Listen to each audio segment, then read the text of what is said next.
Hindi lang laban, kundi emosyonal na kwento ng pagkakaibigan ang nasaksihan ng tennis fans sa Hong Kong Open. Sa harap ng matinding init ng kompetisyon, ginulat ni Alexandra Ala ang mundo matapos makipagsabayan sa kanyang matalik na kaibigan na si Victoria Mboko ng Canada, isang match na hindi lang tungkol sa puntos, kundi tungkol sa respeto at ugnayan ng dalawang batang bituin. Si Ala, ang racing Filipina star na patuloy umaakyat sa WTA rankings, ay nakaharap si Mboko sa round of 16 ng Hong Kong Open. Pagamat natalo si Alex sa iskor na 3-6, 6-3, 6-4, maraming nanood ang nagsabing ito ang isa sa mga pinaka-memorable na laban ng torneo. Sa bawat rally at long exchange, makikita ang familiarity sa galaw ng isa't isa. Parang dalawang magkapatid na naglalaro, determinado, pero puno ng respect. Pagkatapos ng laban, nag-viral ang moment kung saan yakap ni Mboko si Ala sa net. Sa post-match interview, sinabi ni Mboko, "I want to first congratulate Alex for an amazing match. It's never easy to play one of your friends. I've known her for such a long time, so that made it a little bit emotional." Ipinakita nito na sa likod ng intense competition, may tunay na pagkakaibigan na nabuo sa pagitan ng dalawang young athletes na parehong nagsimula sa junior circuit ng ITF. Para kay Alexandra Ala, hindi ito simpleng pagkatalo. Sa halip, ito ay patunay na kaya niyang makipagsabayan sa mga world-class players kahit pa sila'y kaibigan. Sa kanyang social media post, ibinahagi niya ang pasasalamat kay Mboko at sa fans na sumuporta. Sabay sabing, "This sport is special because it creates friendships like ours." Ang eksenang ito ay nagpakita ng pinakamagandang aspeto ng sportsmanship, na sa gitna ng matinding laban, ang respeto at kabutihan ng tunay na panalo. Sa dulo ng araw, parehong nagningning sina Ala at Mboko, magkaribal sa loob ng court, ngunit matalik na magkaibigan sa labas nito. Isa itong paala na minsan, ang pinakamagandang panalo ay yung pagkakaibigang nabubuo sa gitna ng laban. Buong Hong Kong ang napatingin sa tennis court nang magharap ang dalawang rising stars na parehong may dugong champion, ang Filipina sensation na si Alexandra Ala at ang Canadian teen prodigy na si Victoria Mboko. Sa unang tingin, karaniwang WTA match lang ito, pero sa likod ng bawat serve at forehand, may mas malalim na kwento, isang laban sa pagitan ng magkaibigan. Naganap ang intense duel sa round of 16 ng Hong Kong Open 2025, kung saan nagbigay si Ala ng matinding laban bago tuluyang nakuha ni Mboko ang panalo. Pero higit pa sa resulta, ginulat ni Ala ang mundo sa ipinakita niyang puso, tapang at composure laban sa isa sa pinaka-promising young players ng Canada. Ang bawat punto ay tila personal na hamon, hindi lang para manalo, kundi para patunayan na kayang sumabay ng isang Pinay sa global stage ng women's tennis. Bago pa man magtagpo sa Pro Tour, matagal na magkakilala sina Ala at Mboko.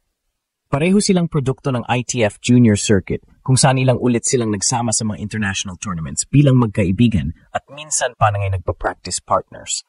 Minsan silang naglaro sa parehong events sa France, Thailand at US at doon nabuo ang mutual respect na umabot hanggang WTA level. Kaya't na mapagtagpo sila sa Hong Kong, parehong alam ng dalawa na hindi ito magiging madaling laban, emotionally at mentally. Mula pa sa unang set, agresibo si Alex. Ginamit niya ang kanyang lefty advantage at malinis na baseline control para i-pressure si Mboko. Nakuha ni Ala ang unang set, 6-3, at agad nagpalakpakan ng mga fans na karamihan ay mga Pinoy na nanonood sa stands. Ramdam ang suporta. Bawat sigaw ng "Let's go Alex" ay parang dagdag lakas sa kanyang mga rally. Pero sa ikalawang set, nag-adjust si Mboko. Mas naging matatag ang kanyang serve at ginamit ang athleticism para mapahaba ang puntos, dahilan para makuha niya ang momentum at makabawi, 6-3. Pagsapit ng final set, nagmistulang emotional roller coaster ang laban. Halos bawat game ay deuce, bawat punto ay sigawan. Pero sa huli, mas steady si Mboko, sinarado niya ang match sa 6-4. Sa halip na pagkadismaya, isang napakagandang eksena ang sumunod. Lumapit si Mboko kay Ala, niyakap siya ng mahigpit, at pareho silang nangumiti. Walang bitterness, walang frustration, tanging respeto at tunay na pagkaibigan. Sa post-match interview, sinabi ni Mboko, "It's never easy to play one of your friends. I've known Alex for such a long time, so that made it a little bit emotional." Nag-viral agad ang eksenang ito. Dalawang teenager na magkaibigan, naglaban ng todo sa court, pero nagyakapan bilang simbolo ng sportsmanship sa dulo. Sa laban na ito, hindi lang si Mboko ang nagwagi, pati si Alexandra Ala, na muling ipinakita na ang tunay na panalo ay hindi lang nasusukat sa scoreboard, kundi sa respeto, dignidad, at ugnayan na binubuo mo sa gitna ng laban. Sa bawat laban ni Alexandra Ala, laging naroon ang intensyon, hindi lang para manalo, kundi para ipakita sa buong mundo na kayang lumaban ng isang Pilipina sa pinakamalalaking entablado. Pero sa laban kontra Victoria Mboko, may halong emosyon na kakaiba. Hindi lang ito tungkol sa puntos o rango, ito ay tungkol sa pagkaibigang nasubok sa init ng kompetisyon. Matagal ng magkaibigan sina Ala at Mboko. Pareho silang nagmula sa junior circuit ng ITF kung saan madalas silang magkasama sa mga tournaments noong 2018 hanggang 2021. Magkaedad, magka-passion at pareho ring may pangarap na maging top-tier tennis pros. Sa mga behind-the-scenes photos ng mga international camps, madalas silang magkasama, nagtatawanan, nag-ensayo at nagmo-motivate sa isa't isa. Sa katunayan, sa mga social media posts ng kanilang mga kabataan, makikita na madalas silang magkomento sa isa't isa ng mga simpleng mensaheng gaya ng "Keep grinding" o "Proud of you." Kaya, nang magtapat-set sila sa WTA Tour bilang mga profesional, naging simbolo ito ng full circle moment. Mula sa pagiging magkaibigan sa training court, ngayon ay magka-rival na sa big stage. Si Ayla, bit-bit ang watawat ng Pilipinas at si Mboko ang pag-asa ng Canada. Parehong tinuturing na susunod na henerasyon ng women's tennis. Pero kung gaano katindi ang intensity sa loob ng court, ganoon din kalalim ang respeto nila sa isa't isa. Habang naglalaro, ramdam na walang personalan, puro laban at disiplina.